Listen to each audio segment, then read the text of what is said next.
Pemirsa, tidak hanya Hari Raya Imlek, Cap Gomeh tahun ini yang berpotensi memicu kerumunan juga harus dibatasi. Warga juga diimbau untuk selalu menerapkan protokol kesehatan demi mencegah penularan COVID-19 dan terciptanya klaster keluarga. Cap Gomeh merupakan perayaan yang biasanya dilakukan sekitar 2 pekan atau 15 hari setelah Imlek. Biasanya dalam perayaan ini warga Tionghoa menampilkan atraksi barongsai dan melakukan tradisi melepas lampion dengan makna melepaskan hal buruk dan menyambut nasib yang baik.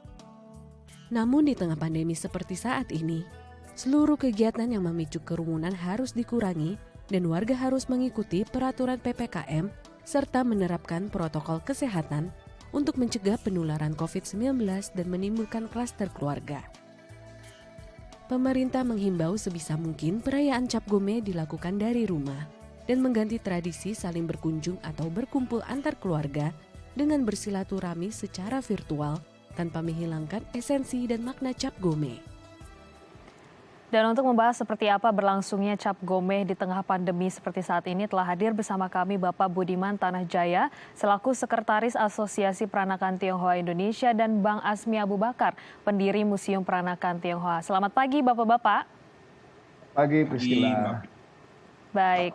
Saya ingin ke Pak Budiman terlebih dahulu nih. Ini dari Aspertina sendiri melihat tahun ini tidak hanya perayaan Imlek, kemudian perayaan Cap Gomeh juga harus dilaksanakan secara sederhana. Kemudian juga ini karena juga harus menerapkan protokol kesehatan dan sebenarnya banyak juga bencana alam ini yang menimpa masyarakat di berbagai daerah. Nah, bagaimana kemudian Bapak sendiri dan teman-teman dari Aspertina atau masyarakat Tionghoa melihat bahwa perayaan ini harus secara terbatas dan juga sederhana?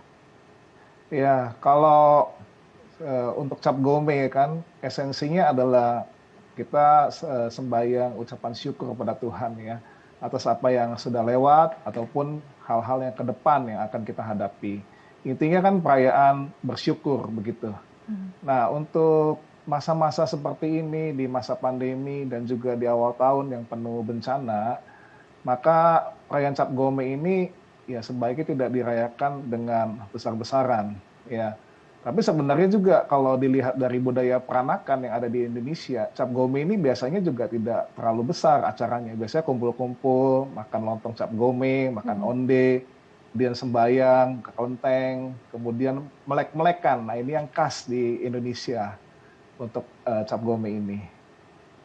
Baik, berarti memang ini juga bukan hal yang suatu yang membuat masyarakat Tionghoa akhirnya menjadi tertekan ataupun urung gitu, merasakan sukacita dari perayaan Cap Gomeh sendiri ya Pak Budiman ya? Iya, betul. Oke, Karena yang paling penting sembahyang malam itu. Oke. Baik, kalau kita ke Bang Asmi nih, Bang Asmi melihat bagaimana kalau di Indonesia sendiri ini pertama kali dalam sejarah masyarakat Tionghoa, mungkin masyarakat yang lain kan biasanya di perayaan Cap Gomeh ini menanti-nantikan adanya kirap, kemudian festival-festival budaya Tionghoa atau akulturasi budaya ini. Nah, kemudian akhirnya sekarang baru pertama kali hal tersebut tidak dirayakan begitu di Indonesia. Nah, bagaimana kemudian Bang Asmi melihat ini? Ya. Sebetulnya Mbak Prisil, Cap Gomeh ini pernah dihentikan juga ketika di kampung halaman saya Aceh itu tsunami ya. Jadi 2 bulan kemudian kan harusnya Cap Gomeh. Nah, jadi kegembiraan itu memang ditiadakan pada saat itu untuk kemudian berempati dengan kondisi yang sedang menimpa saudara kita sebangsa. Jadi artinya ini juga bukan sesuatu yang diwajibkan gitu, malah ini mengembangkan rasa persaudaraan. Dan pada hari ini misalnya karena pandemi tidak ada kita merayakan secara meriah gitu ya di jalan-jalan atau di pusat perdagangan, esensi Cap Gomeh itu tetap bisa kita laksanakan sesungguhnya. Jadi saya kira ini bukan masalah bagi kita semua. Demikian. Oke, berarti memang ini masih bisa dirayakan meskipun sederhana. Kemudian Bang Asmi ini kan pada era Gus Dur ini telah memberikan tanggapan baru mengenai perayaan etnis Tionghoa gitu kan. Hari Raya etnis Tionghoa seperti Imlek, kemudian juga Cap Gomeh di tengah masyarakat yang begitu beragam di tanah air. Kemudian sekarang karena ada pandemi COVID-19 kemudian memunculkan kembali adanya juga stigma begitu atau adanya tekanan kepada teman-teman dari etnis Tionghoa karena menjadi ini pemantik juga sikap intoleran kembali di Indonesia. Kemudian bagaimana Bang Azmi melihat fenomena ini? Ya, tak kenal maka tak sayang. Sekian puluh tahun kita kehilangan tentang informasi ya, saudara kita dari orang-orang Tionghoa, baik budayanya, baik sejarahnya. Tentu ini tidak mudah kemudian kita memperbaikinya. Kita butuh kesabaran juga, karena ini terjadi selama puluhan tahun. Tentu saja masih sangat terbatas informasi tentang budaya sejarah orang-orang Tionghoa yang bisa diakses oleh masyarakat. Kebanyakan saat ini informasi negatif yang masih melimpah di tengah-tengah masyarakat. Nah, ini kita perlu kikis dengan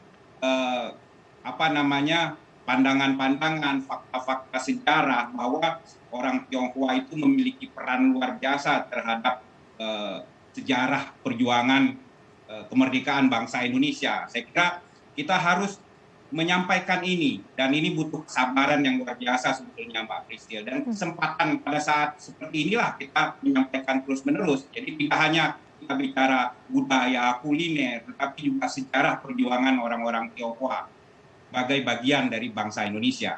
Demikian. Baik, berarti memang hal ini juga untuk tetap meningkatkan gitu ya Bang Azmi, bagaimana sikap solidaritas kita meski di tengah pandemi COVID-19 ya Bang Azmi ya.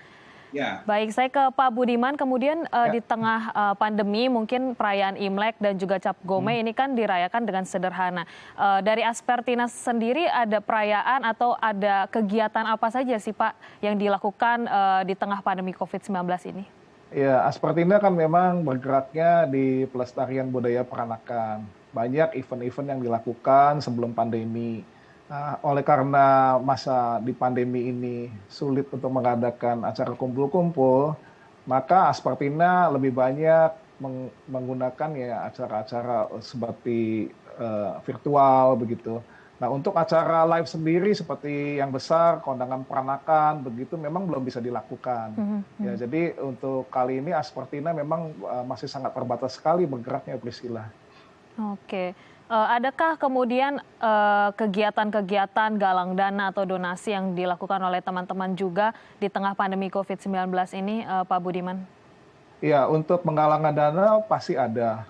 Namun secara organisasi, Aspertina ini tidak secara resmi menggalang dana. Nah, karena udah banyak teman-teman yang bergerak di organisasi Tionghoa lainnya ataupun organisasi lainnya juga menggalang dana, maka kita salurkan saja.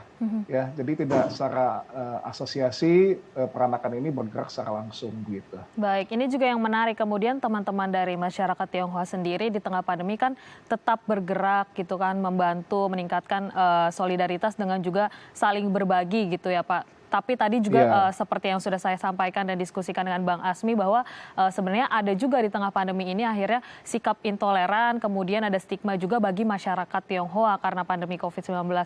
Nah, kemudian bagaimana Pak Budiman sendiri melihat fenomena ini?